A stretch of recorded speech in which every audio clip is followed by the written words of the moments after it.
নমস্কাৰ সকলোকে স্বাগতম জনাইছো মোৰ অন্য এটা নতুন ভিডিঅ'লৈ। আজিৰ প্ৰথমটো প্ৰশ্ন হৈছে অসমত কিমানটা তেল শোধনাগাৰ আছে? শুদ্ধ উত্তৰটো হ'ব অপচন নম্বৰ চি 4। অসমত 4টা তেল শোধনাগাৰ আছে। 2 নম্বৰ কুৱেশ্যনটো হৈছে অসমৰ আটাইতকৈ ওখ পাহাৰখনৰ নাম কি? শুদ্ধ উত্তৰটো হ'ব অপচন নম্বৰ চি বৰাইল পাহাৰ। অসমৰ আটাইতকৈ ওখ পাহাৰ হৈছে বৰাইল পাহাৰ। 3 নম্বৰ কুৱেশ্যনটো হৈছে অসমত কিমানটা হস্তি সংৰক্ষিত বনাঞ্চল আছে? অপচন কেইটাৰ ভিতৰত শুদ্ধ উত্তৰটো হ'ব অপচন নম্বৰ ডি 5। অসমত 5টা হস্তি সংৰক্ষিত বনাঞ্চল আছে। ৰাষ্ট্ৰীয় উদ্যানৰ ক্ষেত্ৰত ভাৰতৰ ভিতৰত অসমৰ স্থান কিমান? অপচন কেইটাৰ ভিতৰত শুদ্ধ উত্তৰটো হ'ব অপচন নম্বৰ বি 2য়। ৰাষ্ট্ৰীয় উদ্যানৰ ক্ষেত্ৰত ভাৰতৰ ভিতৰত অসমৰ স্থান 2য়। অসমত কিমানটা ব্যাঘ্ৰ প্ৰকল্প সংৰক্ষিত বনাঞ্চল আছে? শুদ্ধ উত্তৰটো হ'ব অপচন নম্বৰ চি 4।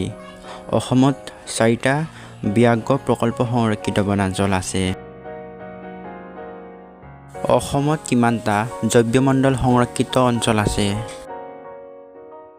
শুদ্ধ উত্তৰটো হ'ব অপচন নম্বৰ এ 2। অসমত 2টা জৈৱমণ্ডল সংৰক্ষিত অঞ্চল আছে। ভাৰতৰ বনপুৰুষ ফৰেষ্টমেন অৱ ইণ্ডিয়া হিচাপে কাক জনা যায়? অপচন কেইটাৰ ভিতৰত শুদ্ধ উত্তৰটো হ'ব অপচন নম্বৰ এ যাদৱ পায়েং। ভাৰতৰ বনপুৰুষ হিচাপে যাদৱ পায়েঙক জনা যায়। নিম্নলিখিত কোনখন জিলাত মোমাই বনাঞ্চল অৱস্থিত? শুদ্ধ উত্তৰটো হ'ব option number C Majuli. Majuli জিলাত মোমাই বনাঞ্চল অৱস্থিত।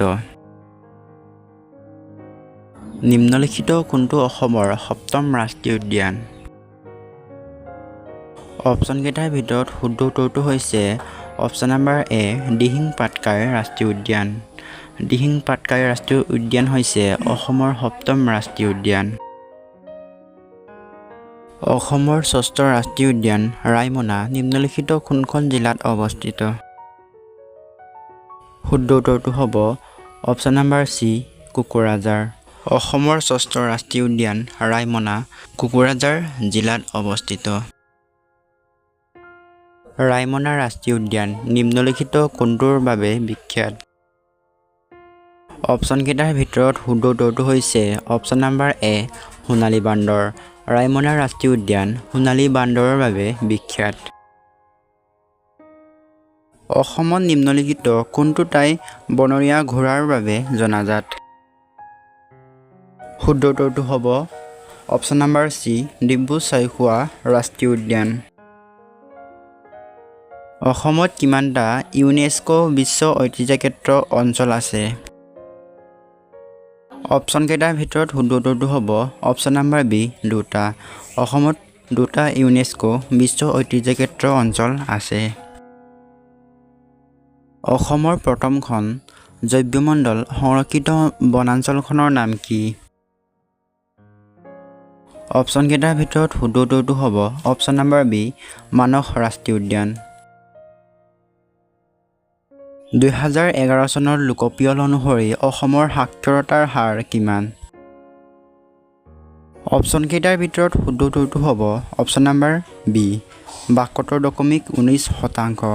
2011 চনৰ লোকপিয়ল অনুসৰি অসমৰ সাক্ষৰতাৰ হাৰ হৈছে 72.19%। 2011 চনৰ লোকপিয়ল অনুসৰি অসমৰ মহিলা সাক্ষৰতাৰ হাৰ কিমান? শুদ্ধ উত্তৰটো হ'ব অপচন নম্বৰ এ 64.27%।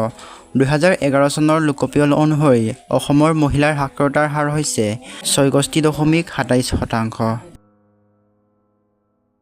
ভাৰতত জনসংখ্যা অনুসৰি অসমৰ স্থান কিমান? অপচন কেইটাৰ ভিতৰত শুদ্ধ উত্তৰটো হ'ব অপচন নম্বৰ বি 15th। উত্তৰ পূবৰ ৰাজ্যসমূহৰ ভিতৰত মাটিকালি অনুসৰি অসমৰ স্থান কিমান? অপশ্যন কেইটাৰ ভিতৰত শুদ্ধ উত্তৰটো হ'ব অপশ্যন নাম্বাৰ বি ছেকেণ্ড। উত্তৰ পূব ৰাজ্যসমূহৰ ভিতৰত মাটিকালি অনুসৰি অসমৰ স্থান হৈছে ছেকেণ্ড। ভাৰতৰ ভূখণ্ডৰ কিমান শতাংশ মাটি অসম ৰাজ্যৰে আগুৰি আছে? অপশ্যন কেইটাৰ ভিতৰত শুদ্ধ উত্তৰটো হ'ব অপশ্যন নাম্বাৰ ডি 2.4%। ভাৰতীয় ভূখণ্ডৰ 2.4% মাটি অসম ৰাজ্যই আগুৰি আছে। অসমৰ মুঠ মাটিকালি কিমান? অপশ্যন কেইটাৰ ভিতৰত শুদ্ধ উত্তৰটো হ'ব অপশ্যন নাম্বাৰ চি 78.438 বৰ্গ কিলোমিটাৰ। আন্তৰ্জাতিক সীমান্তৰ সৈতে অসমৰ কিমানখন জিলাৰ সীমা আছে? অপশ্যন কেইটাৰ ভিতৰত শুদ্ধ উত্তৰটো হ'ব অপশ্যন নাম্বাৰ ডি 8খন। আন্তৰ্জাতিক সীমান্তৰ সৈতে অসমৰ 8খন জিলাৰ সীমা আছে। প্ৰথমতে কোনখন উত্তৰ পূব ৰাজ্যই অসমৰ পৰা আঁতৰি এখন পূৰ্ণাংগ ৰাজ্য গঠন কৰিছিল? অপশ্যন কেইটাৰ ভিতৰত শুদ্ধ উত্তৰটো হ'ব অপশ্যন নাম্বাৰ এ নাগালেণ্ড। অসমত কিমান শতাংশ মাটি বনাঞ্চলেৰে আৱৰি আছে? অপশ্যন কেইটাৰ ভিতৰত শুদ্ধ উত্তৰটো হ'ব অপশ্যন নাম্বাৰ চি 34.21%। অসমত 34.21% মাটি বনাঞ্চলেৰে আৱৰি আছে।